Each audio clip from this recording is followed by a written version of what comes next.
The movie industry early on depicted or villainized witches. They depicted witches as being evil, bad people who only wanted to harm and create chaos, which that's not the case in real life. Hollywood loves to have a villain and they love to have a hero, and a witch is never going to be a hero in any of these stories. Luckily, more recent movies, the movies industry has kind of changed gears. They are depicting witches as strong, independent, beautiful women who take no shit. What we're finding in culture now is people are realizing, hey, this is more dimensional than just a regular person. It's interesting. It's something that people, they get involved in. So it's fed over into social medias also. It has changed. They still villainize witches, but then they seem to kind of counterbalance. They have a bad witch and then they have a good witch. They kind of have that yin and yang going on. It does get our name out there, and it does let people know that there's a lot of us out here. Recently, you've got Charmed, you've got The Craft, which really depicted women very strong, and they were covens. They were very strong women, very positive women, very beautiful women, and powerful women.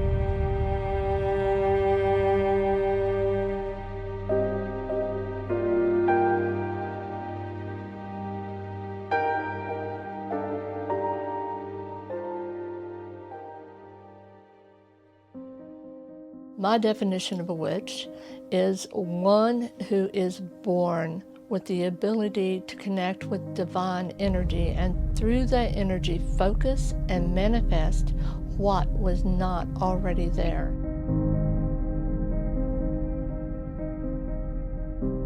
Even in society today, witches are more thought of to be kept in a box and you don't even realize it.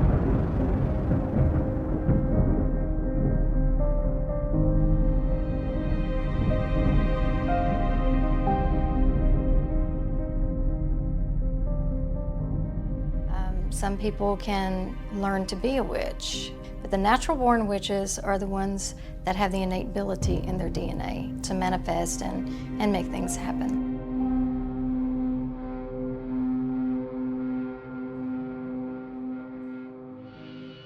People are fascinated with witches because there's always something for people to hope for. Look at your Bible, look at all religions, there's always going to be something to hope for. You put your faith in it. Well, witches are the same. We are using things and we're making these manifestations.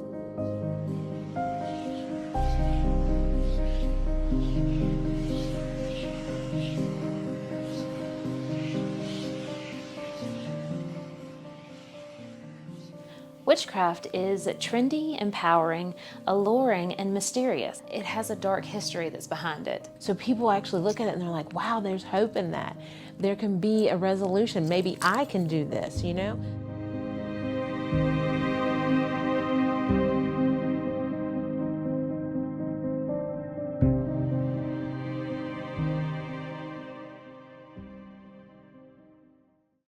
So magic, religion, and science has coexisted for thousands of years. In ancient times, there was no thin line.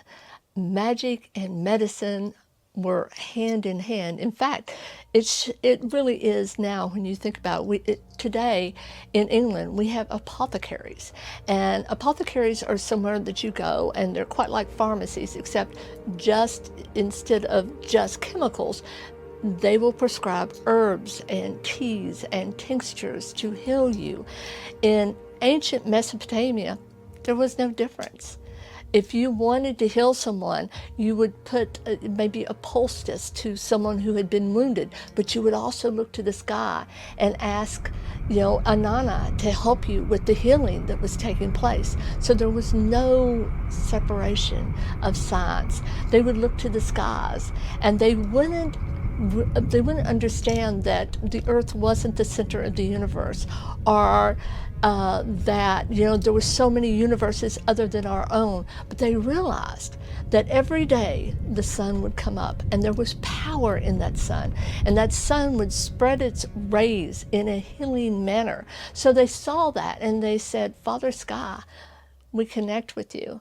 And Mother Earth, who would give the bounty of the earth through harvest, they would connect with her. And so there was no need for a separation of that during that time. Mankind wasn't ready for it. Go towards the Egyptians and the time of the ancient Egyptians. Those people could not imagine life without magic, because magic was in everything they did. The ancient Egyptians believed that they can harness the power of nature to achieve certain goals. A world without magic didn't exist to them. They built pyramids. They would bury everything they owned with them because they believed that there was magic in the afterlife as well.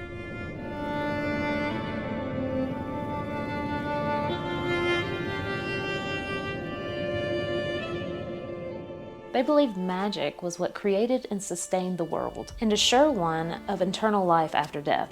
It was something that they saw in every aspect of their lives. And as we know, they were one of the greatest death cultures that has ever existed.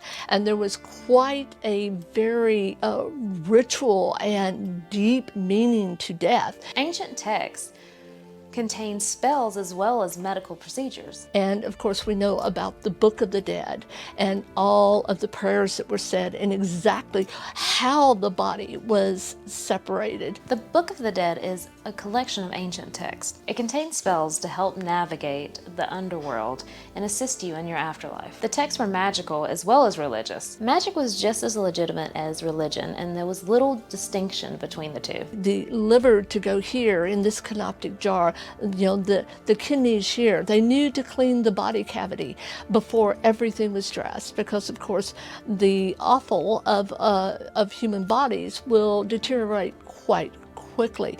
But there was a magic in that, and a knowing that, when you think about it, is very scientific. They knew to get rid of that and to cleanse it.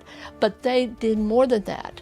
They gave the soul to Anubis at the end of this. And Anubis would take his scale, and he would put the soul in one end of the scale, and then a feather in the other. And the soul must be lighter than the feather in order to enter into the afterlife. So they're really, as far as comparing it to today, where there is such, or it seems such, a separation of science and magic, and yet it's not. We're a soul inhabiting a physical body. Science states when we die, our brain shuts down and we are unconscious to the world. The reality is the body is what's left behind, but your spirit goes to a different realm. As a medium, you're able to see beyond the veil of these different dimensions. Mediums can tell you when there was someone who is dying, or who is in the final process of dying. At the final moment, it's not something that is just like somebody clicks a light off. It's this tremendous exertion of power. You can feel it being released from the body.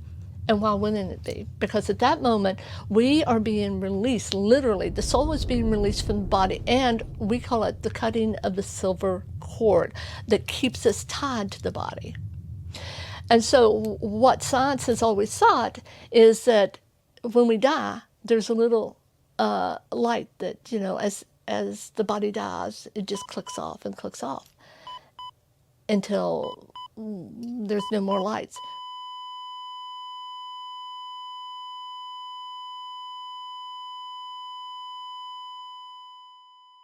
But the reality is there is a surge of energy that happens at the moment of death. And that's what I mean. It's not like magic is the red-haired stepchild quite the opposite. I look to science to explain what I am experiencing as a medium and as a psychic. So that is a positive aspect of the relationship, I feel, of magic and science. And there's a third in this triune, and that is religion. And when you think about it, magic was the original religion in that it was so core to religion itself.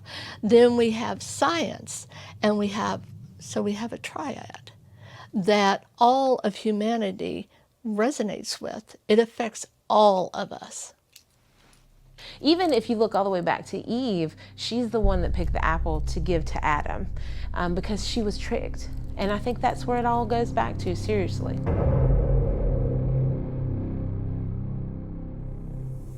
What their reasoning was behind condemning witchcraft in the Bible was to keep women under thumb. They couldn't do that. They couldn't let women be powerful. So in order to do, to keep them where they needed to be, in their place, they would, they would say that witches were evil and they needed to be taken care of, that they made deals with the devil, with Satan. It's not that way. If you're a natural born witch, how could you have made a deal with Satan? That doesn't work that way. You were born that way. So it is basically misogynistic intent at its best. It's misogyny at its best. The worst thing you can do back in the day would be to stand up and say that you love Satan, because everything in the Bible is saying, okay, this person was bad, they are the controller of hell, this is the worst that can happen is if you're in league with them. The reason why I think that women are more likely, or thought of to be more likely to be in cahoots with the devil is because you got to remember a long time ago, women didn't have the rights that they have now. What they had was a weak mind. They were doing housework. They were taking care of the kids, but they were not in business. They were not leaders in the forefront of their minds. So they thought, oh, these women that are working in these houses, well, these poor things, they're not strong enough to resist the devil. And I think that's where it come from. Because if you see, there's always a man that would go rescue the woman. All these movies, things like that, men, not to say anything bad about men or anything, but that's just the part that they played, because these women were feeble and they were weak and they were weak-minded. So they believed, okay, the devil can get to them easier.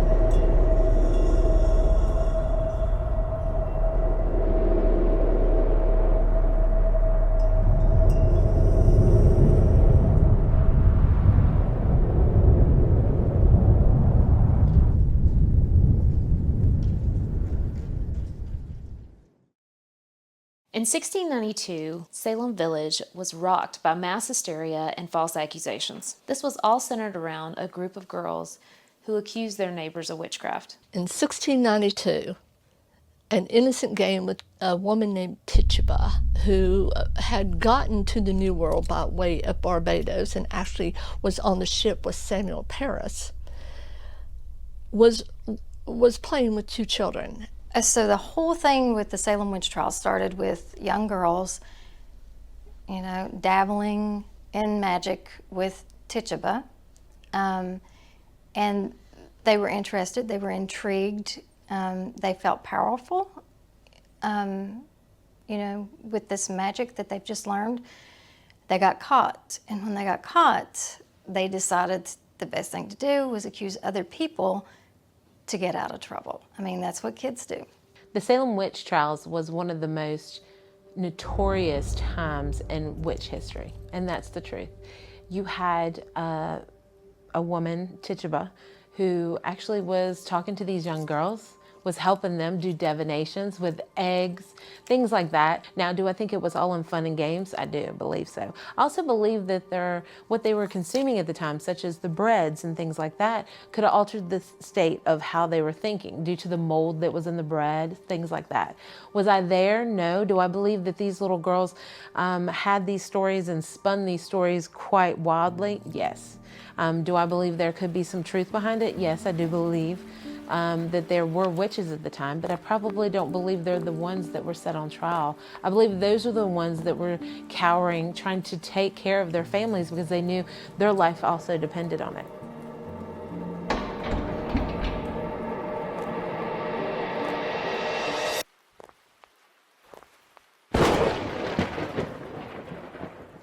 These two girls, Elizabeth Paris and Abigail Williams, along with Tituba, had broken an egg in a jar of water. And by looking at the egg, you can scry or you can predict things. It's a way of, connecting with and telling someone their future or, whatever it is that they are to know. But that day, Elizabeth thought that she had looked into it and didn't like what she see, but it was Abigail that absolutely went into spasms of convulsions. And so the witchcraft craze of Salem, Massachusetts began, and it was so easy. Salem Witch Trials was from 1692 to 1693. Over 200 people were accused, 30 were convicted, and out of that 30, 19 were hanged. 14 were women and 5 were men. And then there was Giles Corey, who was pressed to death with stones because he refused to admit his guilt. But there were many, many more that were actually tortured because you couldn't kill a witch without a confession. And so there were different methods used to try to force the confession.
As I had mentioned before, we had Giles Corey, who was willing to take over 3 days enough rocks that were being piled on him that it eventually crushed him. Giles Corey, over a period of 3 days, had so many rocks piled on him it actually crushed him. But for most people, they were put through such horrible tests that it would even traumatize people in present day. And the test was horrible.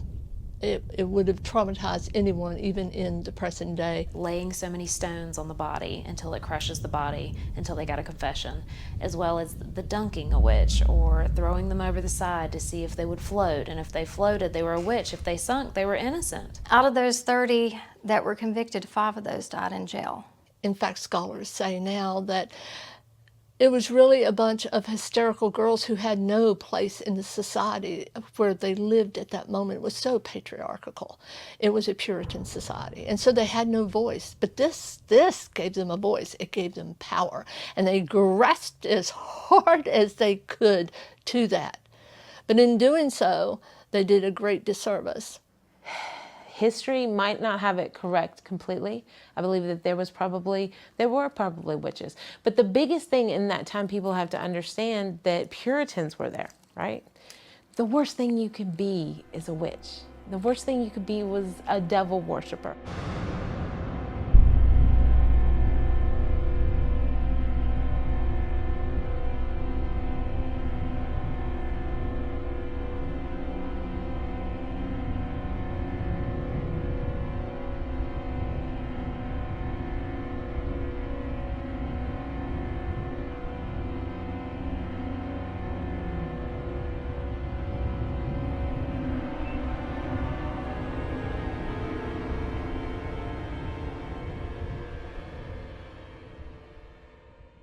So they were always looking for devil's marks, marks of the devil, and they would strip you. They would grab your hair and they would twist it back so that they could look all through your head. They were screaming all the while because it was also designed to break you down, to make you confess. And as we all know, you can put someone under so much pressure that they're willing to tell you what they think you want to know. So you got to understand, these are superstitious people. And so these girls begin to point out a lot of people, and basically which you're a witch. And they picked out people like Goody Good. Sarah Good was a poor pregnant mother of a young daughter and one of the first 3 women to be accused in Salem. Even her husband testified against her at the trials. The University of Virginia still has a record of the trial. There are transcripts that are available online through the University of Virginia, and she is so scared, so terrified, and so uneducated. And she had no one to step forward to speak for her. And you can sense that in her words and the desperation as she tries to prove that she's a good Christian and that she's one of them and that she didn't want to be sent to her fate. They confessed, which I say that, and I took a pause on that because I don't believe that was a confession that was easily given. Another way that they would try to get confession was to put your fingers in a vice and crush until you admitted guilt.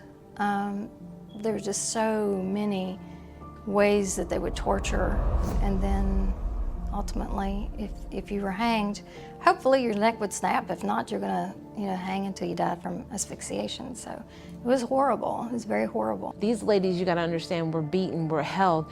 They were all sorts of things done to these women to get them to confess. So then they did. They would be deprived of sleep. They would be deprived of food. They would be thrown into a dark, as I said, dank jail and left there to rot and drug back out and then ask again, are you a witch? Only it wasn't that. It wasn't anything so simple. They would say, with whom do you practice? A common misconception is that witches burned at Salem. That's not true.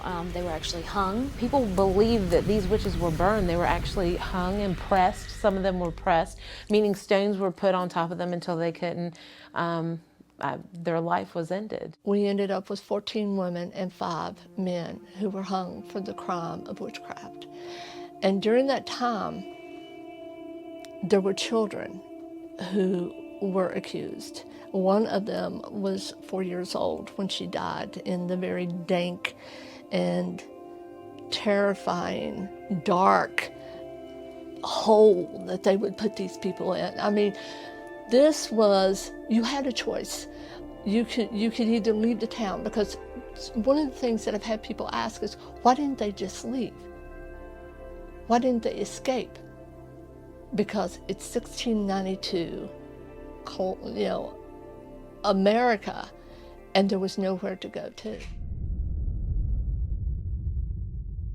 One of the tests that they would use in Salem was to tie you to, basically, it was almost like a seesaw, and they would put you into the water, and they would hold you under, and then they would bring you back up, and then they would do it again. Imagine the most malevolent type of waterboarding that you can imagine, because it's whole body. You are actually drowning, and then they bring you back up. And they always, the price of the cessation of this horrible torture was always name someone. You must name someone, or 2, or 3. And people were willing to do that just to make the pain stop.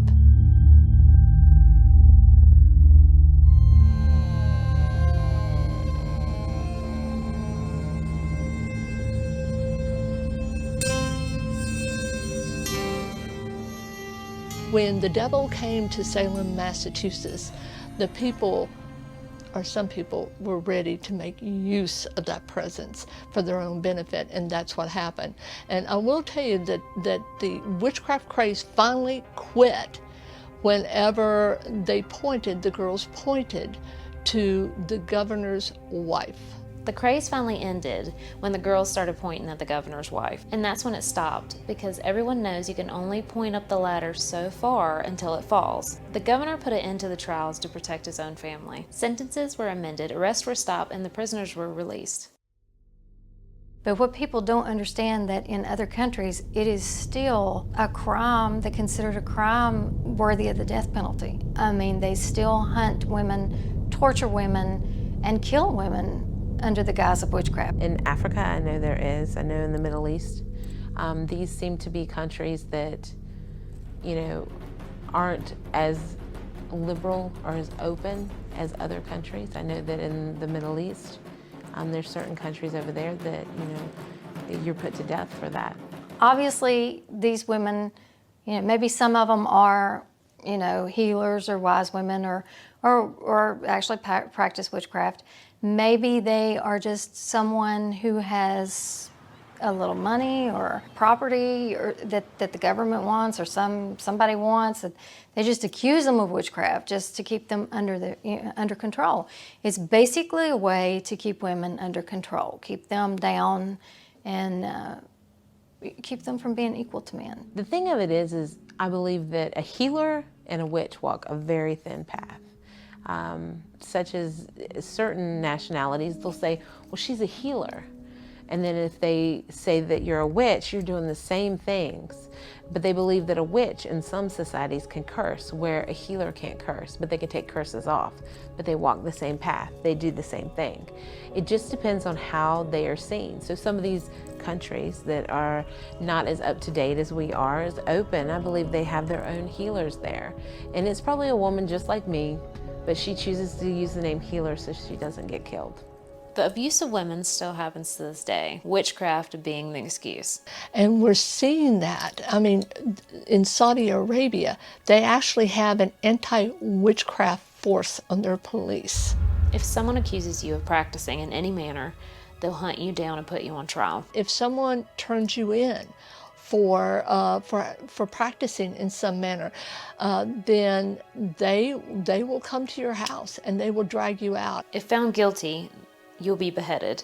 This is a very serious thing to be accused of. You are sent to their court system, and if you are found guilty, you are beheaded. This is a very serious thing to be accused as a witch. And it's not just in Saudi Arabia.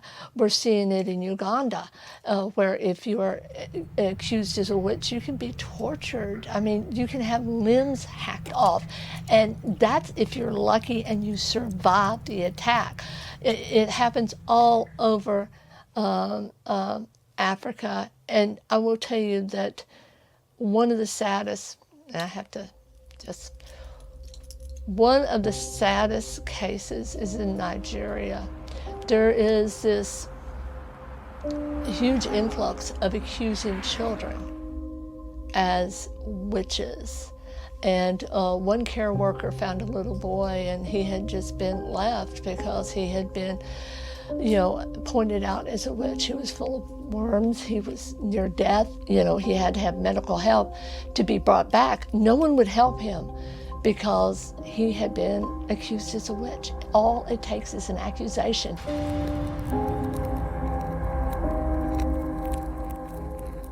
The reason this was happening, it was a combination of religion and poverty. There is a huge explosion of the Christian Pentecostal religion, which they said really highlights the possibility of a child being a witch, just the possibility.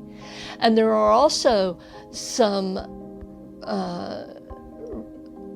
I hesitate to call them pastors, but they call themselves pastors of these churches that think that it is to their benefit to allow this, because they tell these people that they have saved them from the witch, from the 4-year-old or the 2-year-old witch, that they came to them, and that was their response, is that this child, yes, they're right, this child must be a witch, and now they have saved them from the witch, and the child is just put to the streets if they're lucky.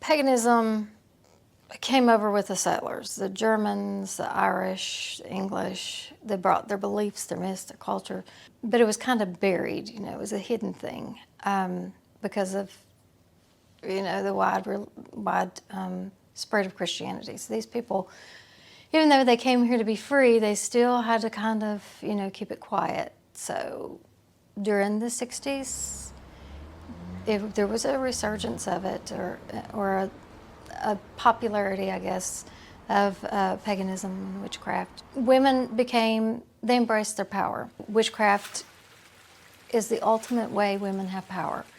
We can use it for manifestation, use it for glamour. I mean, it is power. Witchcraft is power to a woman. In the 1960s, it was really pivotal also for witchcraft and the craft just growing in paganism.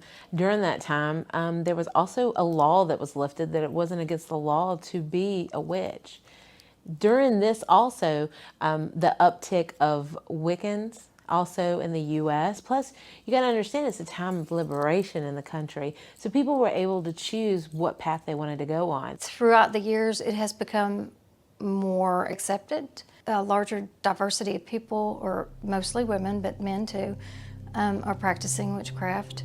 There's been a lot of influence in the U.S., writers and witches and sorcerers, whatever you want to call them. They have written many books, and so anyone get their hands on these books, they read them and realize what they can do with this belief system or religion, whatever you want to call it. So you got to understand that we came out of World War I, World War II. These women have realized that they can do a lot more than they had ever done at home. And that attributed to a lot of women standing up and being like, you know what, I've got more power in me than what I thought. Now you add a couple, 10, 20 years to this, and now these women are ready to fly. So you got a lot of feminists that are standing up. You got a lot of people who are sowing their oats of, is this Christianity path I want to go, or do I want to go down a paganism path? And then also you have Wicca in the middle of it. So it was a booming time for a lot of strong female leads that come into the picture. There's this resurgence of witches, young and old, men or women, and it's exploded recently. Witchcraft in America really took off when the English repealed in 1951 the Witchcraft Act, and that made it actually illegal to be a witch or to work as a medium or as a psychic. And when that happened, people really started stepping out of the shadows. There was one person in particular, Sybil Leek, and she was quite the character. She owned 3 very successful antique stores, and she had a jackdaw or a blackbird that would sit on her shoulder.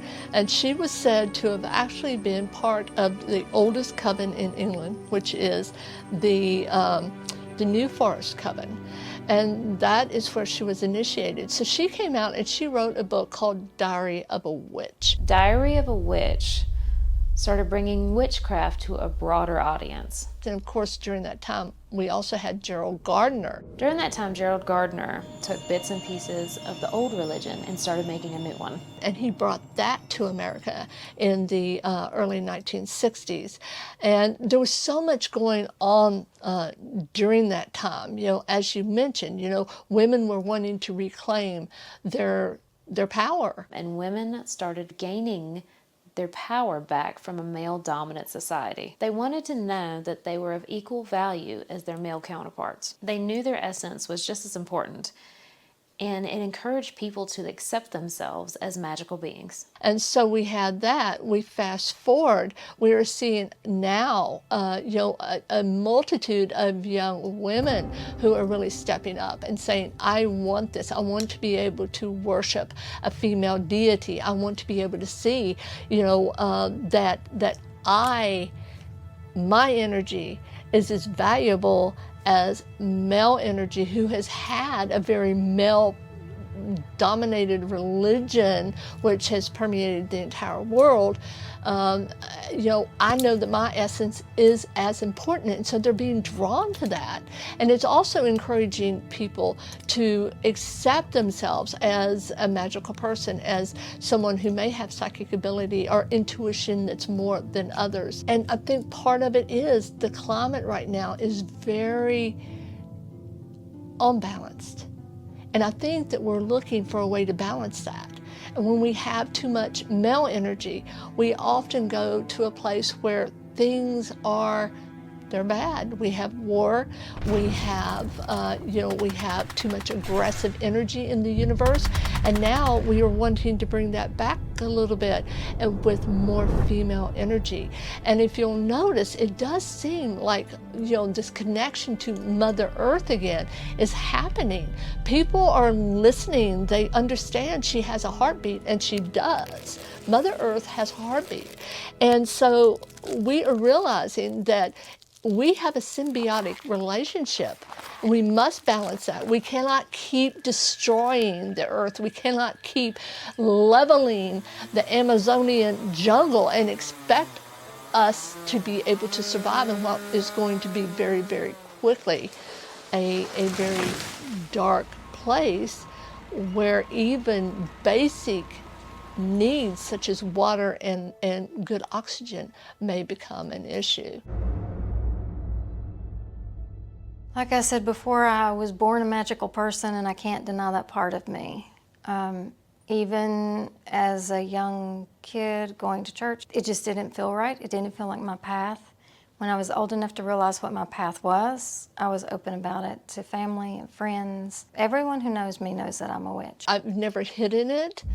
Those who know me and are close to me have always known, but this is the first time that I have ever, in a very open way, said I am a witch. The stereotype of a witch is traditionally, and definitely in the Christian sense, is someone who has sold their soul to the devil. So if you have any bad habits, we're going to blame it on the devil. The devil's tempting you.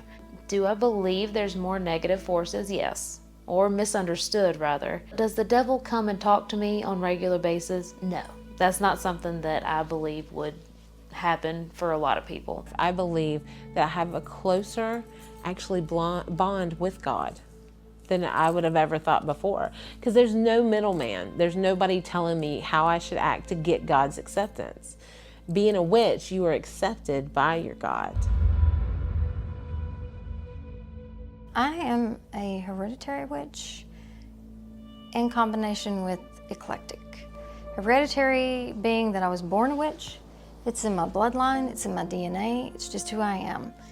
Eclectic is basically the way I practice. So I'm drawn to hoodoo, I'm drawn to mountain magic, I'm drawn to the druidism. I pull from different cultures and different beliefs and make it my own. How I like to be seen as is ominous eclectic witch. Ominous is a word that means that you believe in all religion and believe in none. I was raised Baptist, and their thoughts were, if you do certain things, you're going to hell.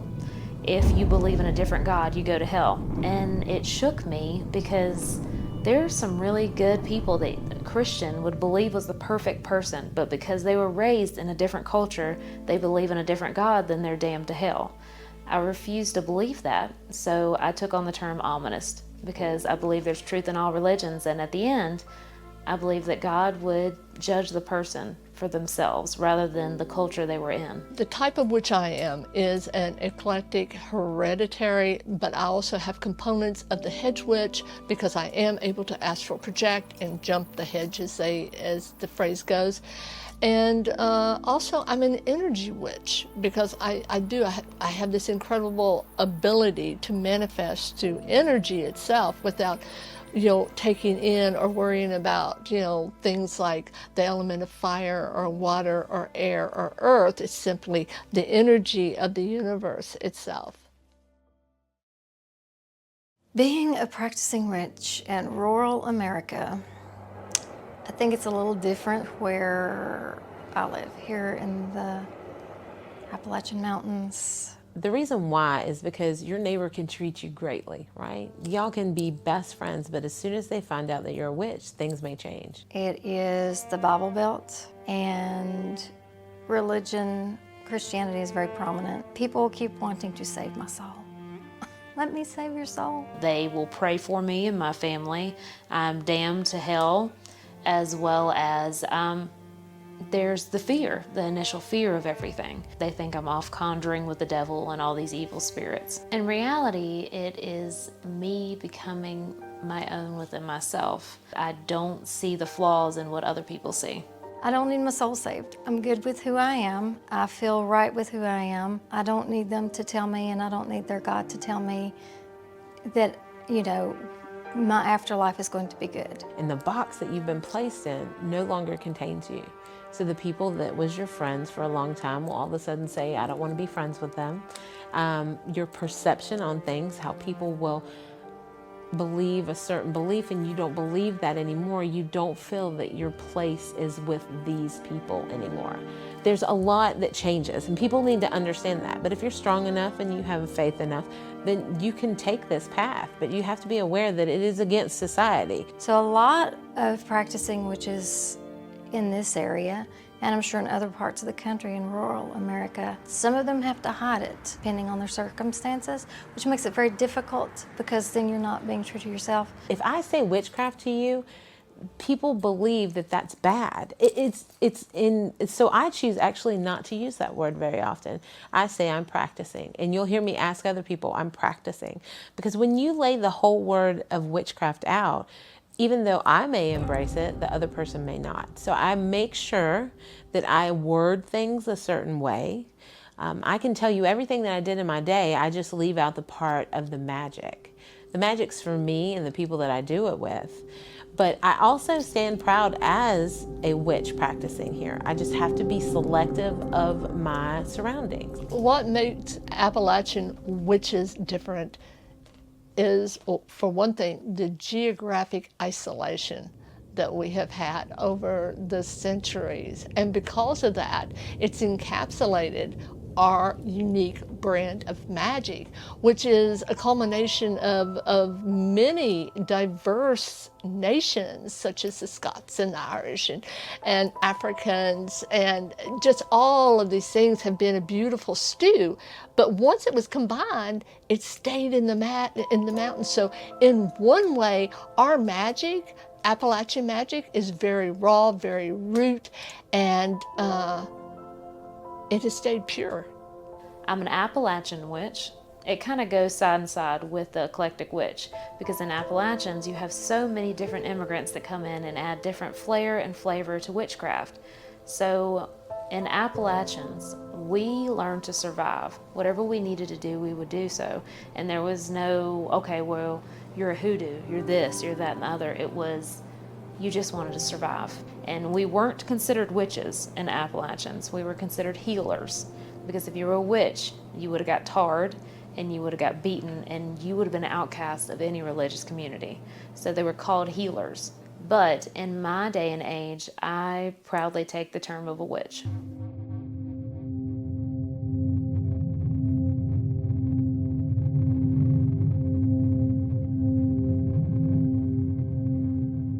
Just like in other cultures, you can be a healer, but if you walk the witch path, it's the same thing. It's just two sides of a coin and how you actually put it out there. Being an Appalachian witch, it's being special because we are adapted to the needs of our communities. So being in the Appalachian makes it very unique also because it was literally a melting pot. It didn't matter if you were black or white or Latino or indigenous, we all worked together and our one goal was to survive in these mountains. So that's why a lot of times the folk magic actually gets blended together too, so it's unique in itself.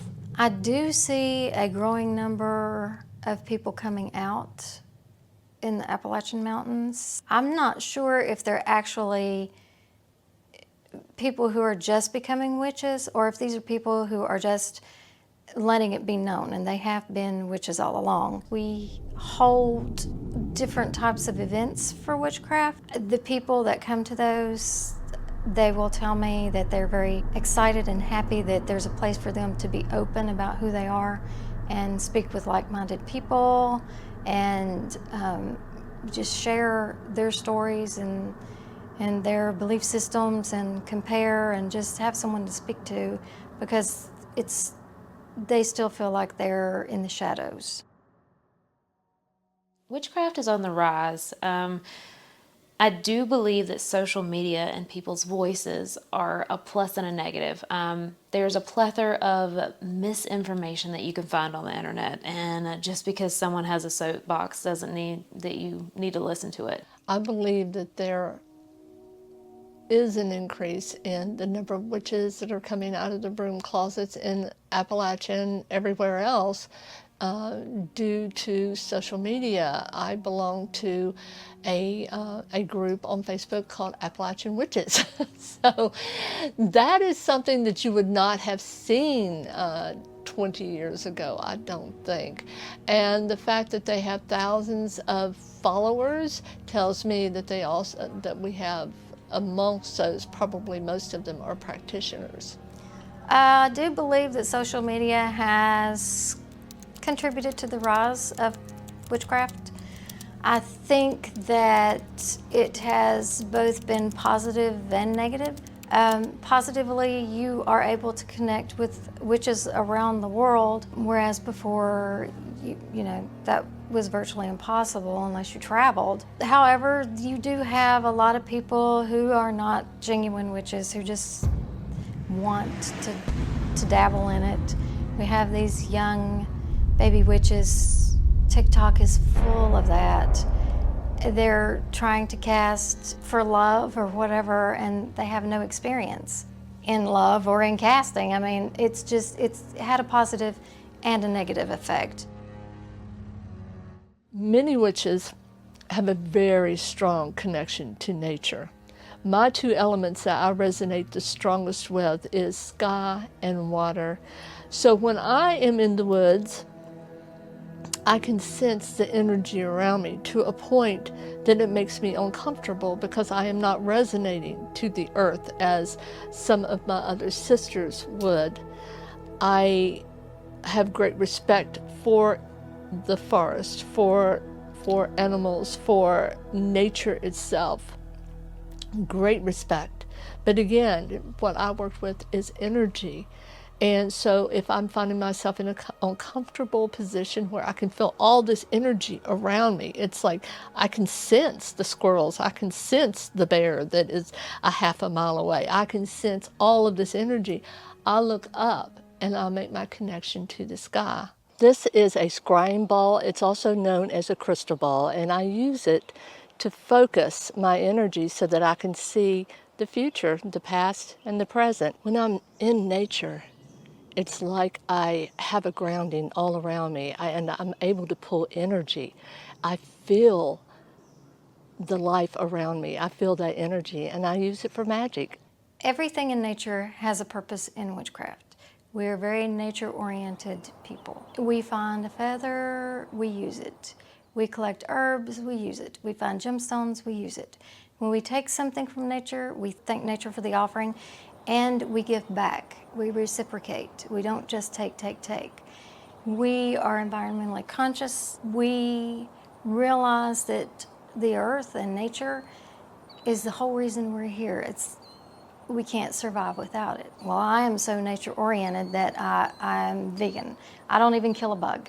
I respect all things, all life. After every cast, we always end it with, So shall it be done? Harm to none. To be in nature, to me, it's a reconnection that calms you. You need it to get away from the hustle and the bustle and just give your mind time to quiet. And I think that's probably why everyone comes out, witches or non-witches. When you think about it, you go in a room and maybe they just had an argument and you walk in the room and it's so heavy with this argument. You feel the energy in it. And there's no way of you knowing. The people are out of the room, but you feel the negative energy in the space. That's a representation of a human being feeling the energy that's around them. I've been on trips and I'll pick up like sticks or stones from the vacation and things like that because it just has a different energy flow about it. Everything, even life or death, has a energy field. Your energy is always like a fingerprint everywhere.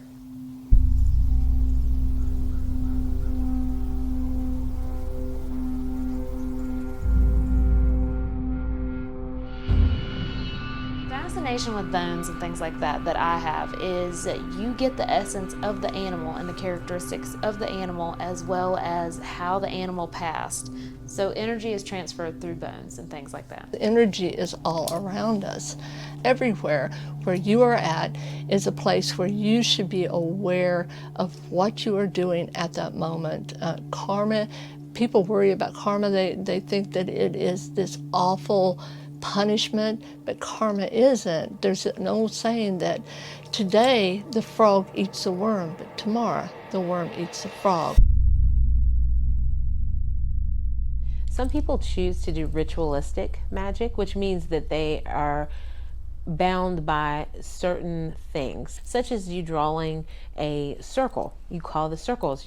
What that is literally you protecting yourself. You're calling in this circle that you ask that nothing within that circle is bothered while it's doing this magic. We call on the 4 elements, make offerings. We'll have a candle, a lit candle for fire. We'll have water for water, dirt for earth, a feather for air. Sometimes it's just forming a circle around the table and manifesting. You wear cloaks, you take a bath before your ritual, you put on your cloak, you put on your magical jewelry, and it's very staged and it's not as free-flowing as the magic that I normally do. But I've also seen the corners called, and that's where you call all of the corners, the north, south, east, west. And you call and ask the protectors to watch over while you're doing these spells or spell work, and ask that they guide you in this time and make sure that you're protected while you're doing this. These are the watchtowers people refer to. Pentagrams, or a pentacle. One is just the star itself, but one is encased in a circle. The points on the star are actually representation of you and the elements, or it could be your God and the elements, just however you choose to practice. That's the great thing of magic these days. You can choose to practice whatever you would like. Everyone's is different, and by that I mean from coven to coven. For instance, how we cast our circle. Some people use wands, and we certainly do that also, but we might also use a broom. You can use that to kind of sweep away everything negative and to create a very holy place. We consider it a world within worlds. And also we call the 4 quarters our the elements into our circle in order to help and to support and to be with us as we engage in spell work.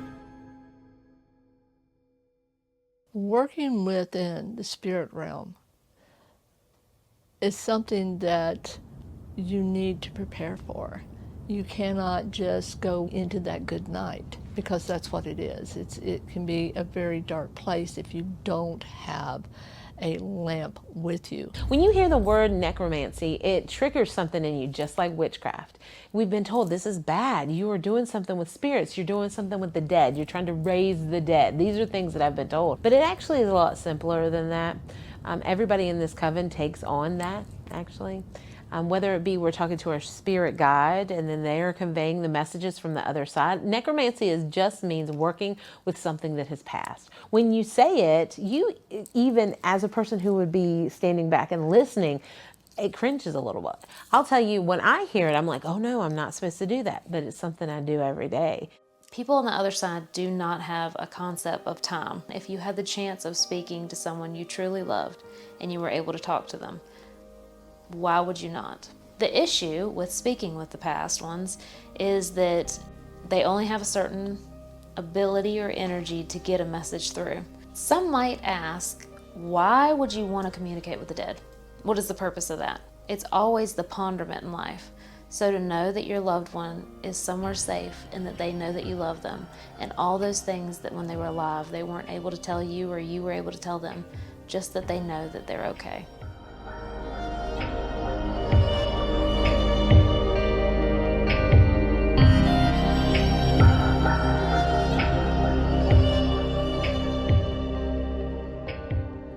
What you get from reading bones is it's a very primal way of doing divination. You're closing out the distractions and you're just becoming one with the raw natural earth. What you have to do before you are at that place is to be able to recognize, is this positive energy? Is this negative energy? You have to be able to recognize it, even if negative energy is trying to hide itself. People want to put labels on angels and demons. If it's good, it's an angel, and if it's bad, it's a demon. In reality, if someone's an asshole in real life, they're going to be an asshole on the other side. I don't recommend just flipping open a Ouija board, although I myself did that as a reckless youth. Spirit boards are neither good or evil. They're basically a conduit to receive information from energies. If you're a very positive person and your intentions are good, you're going to get positive energies coming through that board. If you're a negative person, your energy's bad, you're on drugs, you're alcoholic, whatever the deal, you're obviously going to get negative energies in that board. It would be like using a spirit box. Nobody scoffs and says, ooh, the spirit box is bad, it's evil. It's the same thing. Just, it's technology. It's not a board. You are using radio frequencies for the spirit box, whereas with the board, you're using your own energy for that board. You're letting yourself be part of that conduit, but that's the only difference. You're still inviting something in to answer questions. And then there's different methods of using the Ouija board. Some believe that the medium would put their hands on it and then they would move it themselves, as in they move it, not this outside force moves it, and that's how they get the message. The board itself is not evil, but what you're doing is you're putting your intent into that board. And as someone who's not trained, what you may be doing is simply saying anyone. It's like anyone. It's like putting out a red light or a bright light in the middle of darkness with things that you cannot see around you and saying, come one, come all. So you have to be very specific in your requests whenever you're connecting with someone who has crossed over. And if you aren't, there are things in the ether that are very, very negative. They hit him. They hit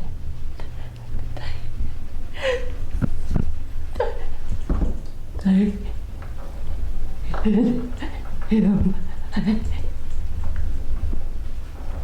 I didn't know.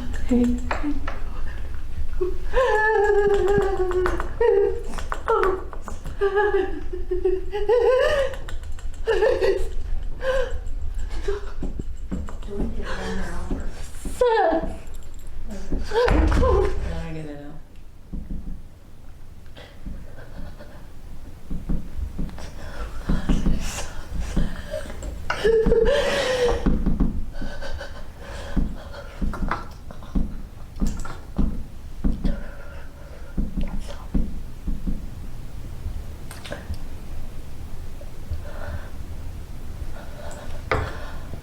God, they hit him.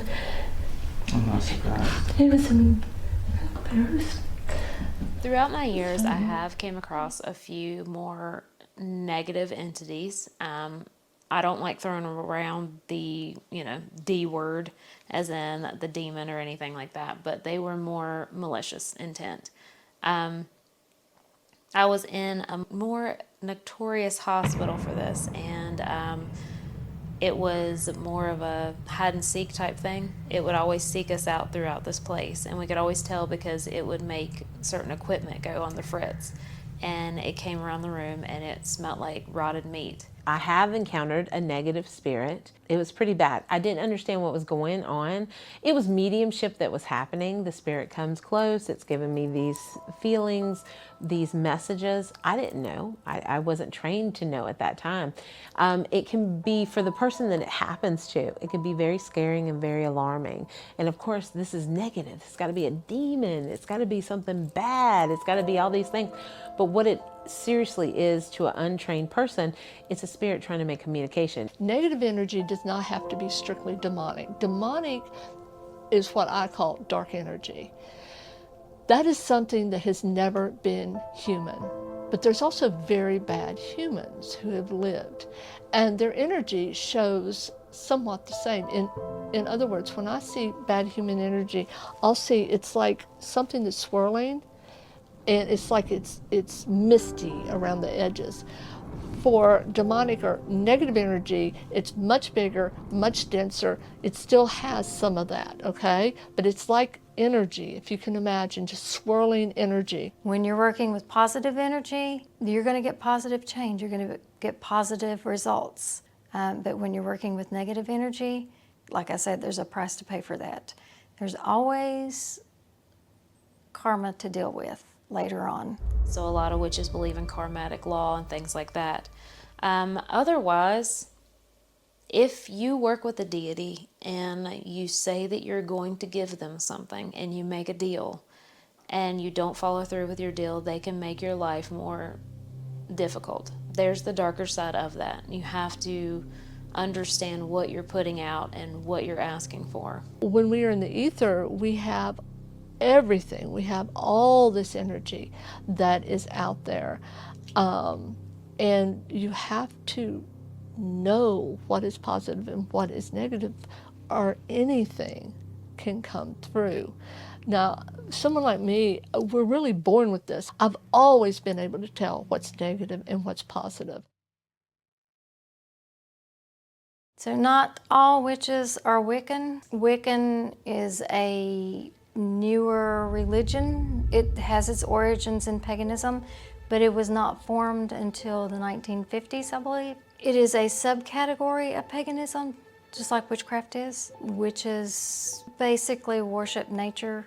They hold their rituals outside. They're nature-based. All witches are not Wiccans. There are those amongst us who embrace the word witch. We connect in a way that our forebears would have connected. We don't follow the Wiccan Rede, which is, basically what you put out, you're going to receive back 3 times. And we simply connect, once again, like our forebears did, with the goddess and with the god. The myth that witchcraft is a form of devil worship is basically hogwash. It is not. Witches typically don't even believe. It depends on their belief system, but we don't believe in the devil or Satan the way that Christians believe, or most of the world believes. We believe in positive and negative energy. So there's really no devil or Satan to worship. It's just negative energy, and there's no worshiping in the craft. Witchcraft does not recognize the devil at all. We recognize both positive and negative energies. People will say that magic isn't real and it's just fun and games, but when they say that, my comeback to them is that you pray in church, that's manifestation. You put on your makeup, that's glamour magic. You light a candle for ritual purposes, we light candles for ritual purposes. It's just 2 sides of the same coin. You're basically practicing magic, but you're calling it something different. There's magic all around you, and it just depends on the day and age and time. You can look at anything, a medical miracle, that is magic. How you feel as a person, Like, that is magic. How music makes you feel, how you can change your mood with just a few things. Magic is something that's all around you that you overlook because we're desensitized not to recognize it. Magic itself is benign. It's like water. Water can give you sustenance and keep you alive, but water can also kill you if you are unfortunate enough to be in it and not being able to make your way back to shore. It is simply an energy. It is the practitioner of witchcraft and their intent that makes that energy perform in either a very negative or positive way. Once you go down this path, you'll find that it's very hard for you not to want to keep down it. And there's no other path that you can see for yourself. It's really finding the true beauty within yourself, and it gives you the power to become the beautiful being that you're meant to be. Witchcraft is here to stay. Witchcraft is not going away, it's here to stay. It's not going anywhere. The growing popularity proves that it's not going anywhere anytime soon. So, witch or not, that's the truth of it. So, wouldn't you want to be a witch?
Oh, you thought it was over? We're just getting started.